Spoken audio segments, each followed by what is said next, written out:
জায়গাতে আমি আসলাম। এখানে এটা হচ্ছে কি দুর্গাপুরের স্টিল প্ল্যান্টের এয়ার স্ট্রিপ। অন্ধকারে কিছু দেখা যাচ্ছে না, বলতো ফ্ল্যাশটা জ্বালালে ভালো হতো, বাট রাদার এনিওয়েজ।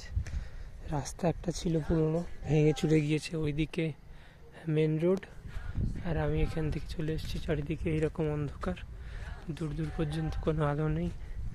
আর আমি রাম সীতারাম শুনতে শুনতে এগিয়ে যাচ্ছি একটা থ্রিলিং এক্সপিরিয়েন্সের জন্যে।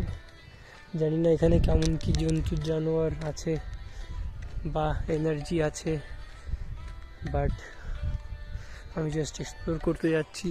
রাত্রিটা জ্যোৎস্না, তো সব কিছুই দেখা যাচ্ছে উইদাউট লাইট, ফোনের লাইট।